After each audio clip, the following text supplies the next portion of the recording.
जाते हैं। हाँ, जाइएगा। हाँ जी जी जी। आप ये बताइए हमको कि बीजेपी जब वहाँ बनवाया तो 4 घंटा वहाँ वहाँ 15 मिनट में सरकार बन गई, हाँ 15 मिनट में शपथ हो गया। हाँ और यहाँ कितना लग गया? 36 घंटा। क्यों सर? इसको कारण होगा ना, यहाँ पे नहीं पासा, नहीं गेम बन सका, नहीं खरीद सके लोगों को। बीजेपी वाले अरे अब इतना खोल कर तो मैं नहीं बताऊंगा आपको ना सर। तो ये ऐसा क्यों कर रहे हो? तो इतनी मजबूत पार्टी है, मोदी जी इतने बड़े नेता हैं, इनको क्या जरूरत है? उनका कहना था, शायद पहले बातचीत हुई थी कि 6 महीना मारांडी जी रहेंगे, 6 महीना ये रहेंगे सोरेन जी, लेकिन ये बात बना नहीं। शिव सोरेन के बेटे हैं ना ये, इसलिए वो नहीं हो पाया। बोले नहीं मैं जेल जाऊंगा लेकिन बनाऊंगा नहीं। अगर चले गए होते बीजेपी में तो बने रहते। तो अभी तो सब कुछ खुलाता हाँ? हाँ एकदम सब कुछ। अब आ रहा है केजरीवाल, उसके बाद आपका शिव कुमार कर्नाटका।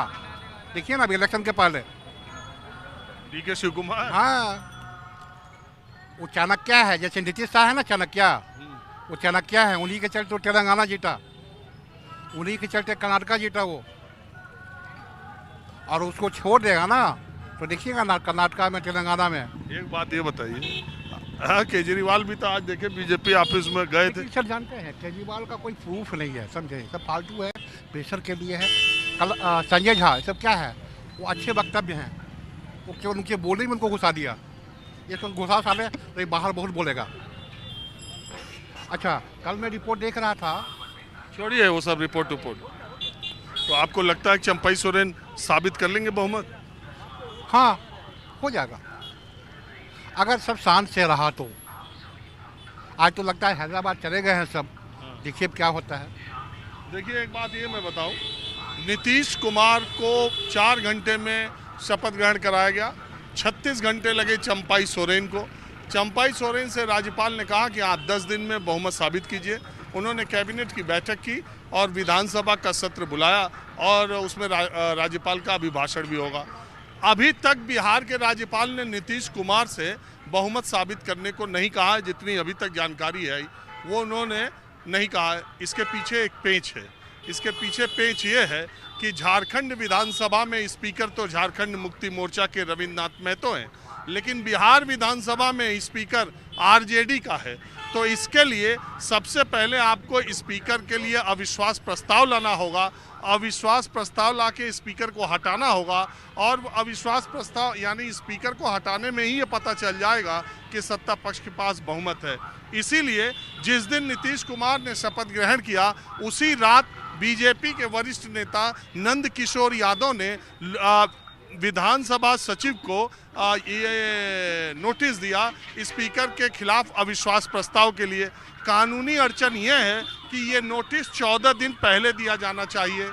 5 फरवरी से बिहार विधानसभा का सत्र पहले से निर्धारित था, लेकिन पहली कैबिनेट में नीतीश कुमार ने उस विधानसभा सत्र को 1 हफ्ते के आगे कर दिया, यानी 12 फरवरी से कर दिया, ताकि वो 14 दिन का नोटिस पीरियड पूरा हो जाए। और झारखंड में ऐसा नहीं, क्योंकि यहाँ स्पीकर झारखंड मुक्ति मोर्चा का है और उसे लगता है कि स्पीकर के रहते उसे बहुमत साबित करना आसान होगा। लेकिन अभी भी लोग ये मानते हैं कि कांग्रेस के विधायक एक कमज़ोर कड़ी झारखंड मुक्ति मोर्चा सरकार में हो सकते हैं। बहरहाल निगाहें 5 फरवरी तक लगी रहेंगी। मैं कुछ और लोगों से रांची की सड़क पर आज एल्बर्ट एक्का चौक पर इधर आसपास रांची के बिल्कुल आम लोग रहते हैं, मैं कुछ और लोगों से बात करता हूँ। आपका नाम क्या है? सर मेरा नाम विजय कुमार। पहले तो आपको धन्यवाद, क्योंकि आप एक बहुचर्चित पत्रकार हैं। अरे छोड़िए, आए दिन आपका जो है न्यूज़ 24 का देखते रहते हैं। हमारा छोड़िए, ये नहीं, तो आपकी पत्रकारिता बड़ी निष्पक्ष है, इसलिए आपको बहुत बहुत धन्यवाद। चलिए आपको बहुत बहुत धन्यवाद, आप देखते हैं। अब आप मुझे बताइए ये सब जो हो रहा है इसके बारे में आपके क्या ख्यालात है, क्या विचार है? थोड़ा सा तो कहीं ना कहीं निष्पक्षता की कमी आती है सर, दिखती है।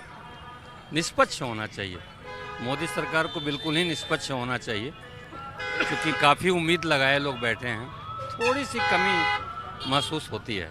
आपको लगता है कि दिल्ली में बैठ के विपक्ष के नेताओं को घेरे में लेने की, अपनी तरफ लेने की कोशिश कवायद होती रहती ऐसी नहीं होती है सर, लेकिन थोड़ी पकड़ में आती है, ऐसा दिखता है लोगों को, बट ऐसा हो नहीं रहा है, बट ऐसा दिखता जरूर है कि ऐसा हो रहा है।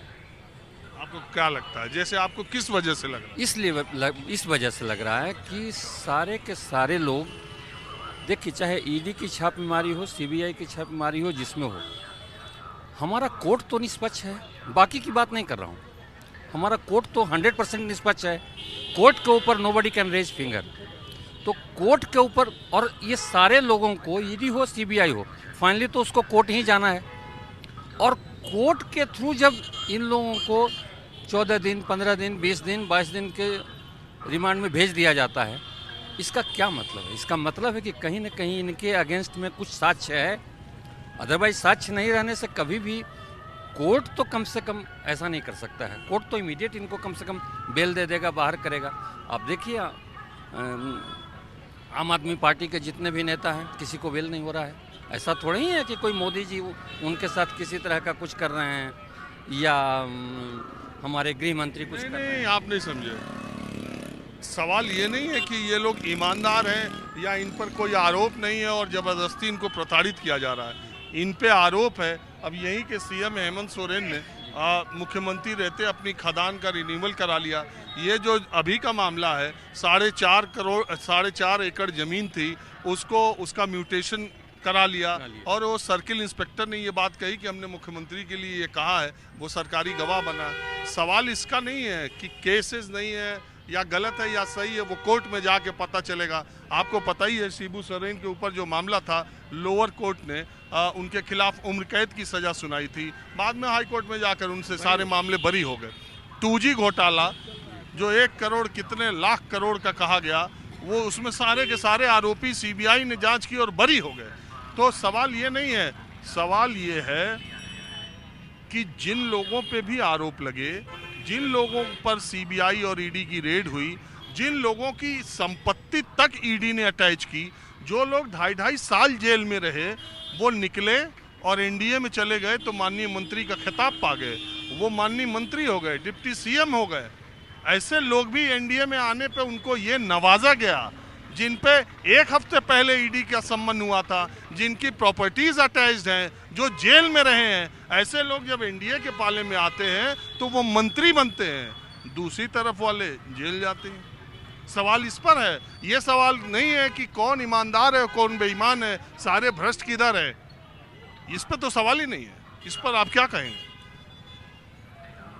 सर आप जितना भी बोल लें, बट मोदी सरकार के ऊपर, मोदी के ऊपर तो हमारा फिंगर कभी रेज नहीं हो सकता। अरे मैं किसी के ऊपर नहीं उठा रहा हूँ, मैं तो आपके सामने तथ्य रखा हूँ। चूँकि वो जो है कभी गलत नहीं कर सकते, चाहे कुछ भी हो जाए, किसी भी कीमत पर वो गलत नहीं कर सकते। तो आपको क्या लगता है ये सब जो कर रहा हो, ये जो मंत्री बनाया गया आरोपियों को, किसने किया? ये मोदी जी नहीं कर सकते। अगर आरोपित हैं और अगर वो एनडीए में जाने के बाद ऐसा लगता है, अब जैसे एज फॉर एग्जाम्पल आज नीतीश जी चले गए एनडीए में, एक बात कर रहा हूँ, तो बोलने के लिए आप कुछ भी बोल सकते हैं, बट नीतीश जी जैसा निष्पक्ष आदमी आपको तो आप देख सकते हैं नहीं मिलेगा, बिल्कुल ही निष्पक्ष है। तो कम से कम बोल रहे हैं, आप चाह रहे हैं कि बोले भी ना। एक दो अपवाद हो सकते हैं, मैं नहीं बोल रहा हूँ, अपवाद हर जगह होता है सर।